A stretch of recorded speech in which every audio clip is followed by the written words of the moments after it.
In the miry pits of anxiety disorder, a very common issue and problem that we see is, well, anger issues. Anger issues is a big problem. Um, it affects just about every facet of our life. And why does this happen? Well, I could come from this with different angles, but let me speak about my experience.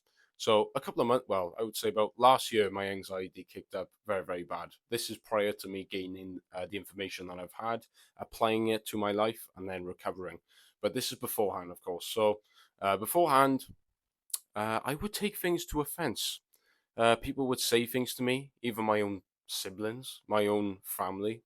They may say something to me, and I would take it completely out of context in my mind, because ultimately, an anxiety disorder is a highly sensitive nervous system that is seeking out for dangers that are not there, and is firing the fight or flight response prematurely. This is why it happens, and so we need to first off figure out why this happens. So, of course, as we've just explained, anxiety and the fight or flight response. But I remember there was a certain time in really at sort of my final stage of suffering with anxiety without finding the right information regarding anxiety disorder, on obviously how to accept it, move through it, embrace it, face it head on in practical ways, and to ultimately move out of it, as we learn that anxiety is a behavioral problem and not a mental illness, and that is the key. Um, yeah, there was a point in my time where when I was suffering very bad, that I had severe. Well, I don't know about severe, but yeah, I would take things to heart. I would get upset, um, and especially in this modern age, you need to know how to keep your cool. You need to know how, um, really, to conduct yourself, and also to not take things to heart.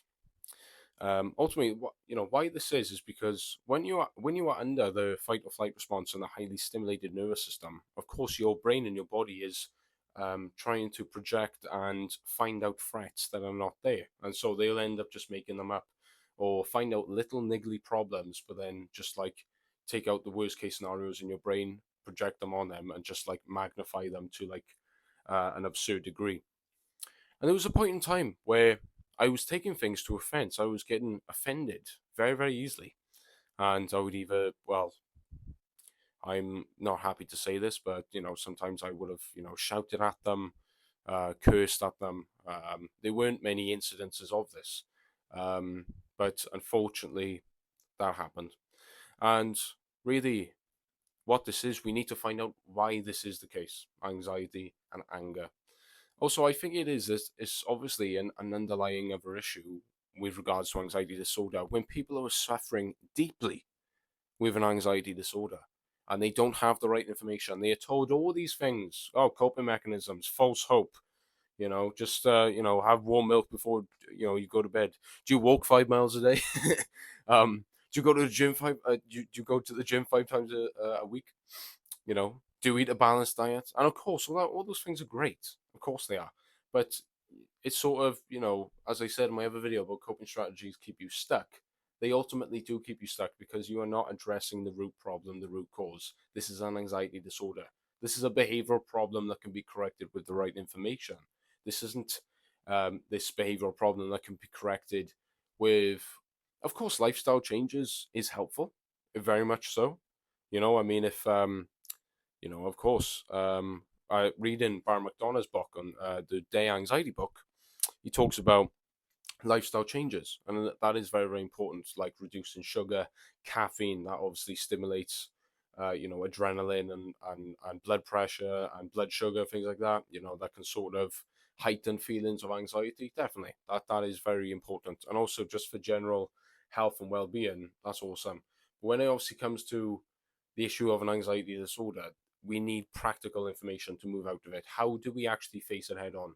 Because I had this information, just coping with it, and it just doesn't work. So, what do we practically do? Well, first off, we realize and we understand the right information regarding anxiety disorder. What we do afterwards is we apply the information. We actually go out into the circumstances that trigger these feelings and these emotions, these anxious sensations. What do we do with these anxious sensations? We allow them to be there. We accept them fully and we embrace them. We don't fight them. We don't try to hide them. We don't try to hide from them, and we don't we don't combat them in any way. So as we do that, as we sort of learn to move through this anxiety, obviously, and our nervous system will start to cool down, and yeah, I mean, that is truly the way to move out of it. And afterwards, then you will find yourself, even around people and other people, just generally, you find yourself that you are more relaxed, you are more maybe content with the world. You feel just better all around. It's as if you just reached the top, top of a mountain. That's how Sean Cassim on YouTube, check him out. He sort of talks about it in his book. Um, freedom from anxiety is sort of climbing a mountain, and at the top of the mountain, the air is fresher, and you can think clearly. You can do things properly. And of course, it is a process, and there's different stages, I believe, of recovery. And so, in the midst of anxiety and stuff, with this anger issue, you will start to become a person that, well, this is from my experience. I was becoming a person that I no longer recognized. It is truly, for me, the most damning principle and idea is that I was at the mercy of forces beyond my control. That was truly what frightened me the most. Is this some demon attacking me? Is this some mental illness? Is this something that I can't fix or control? That was really the most damning thing. And I think, obviously, as I said, in this culture and this society, and also just as human beings in general, life is stressful. Life is there to stress us out. Of course, I'm not just saying that's entirely what life is like, but the nature of life is stressful in essence, and we need to learn to not cope with it, not manage it, but to move through it, to accept it, to embrace it. It is completely normal that we experience this, but it is simply, guys, this is just simply how I want to cap this video. We need to learn how to respond differently to these feelings of, well, these anxious sensations, and also with the feelings of anger. I think anger, of course, is definitely the most.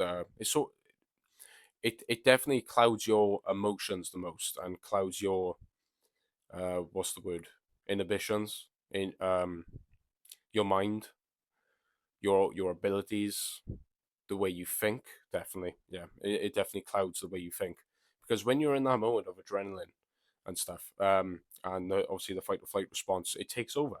It takes over.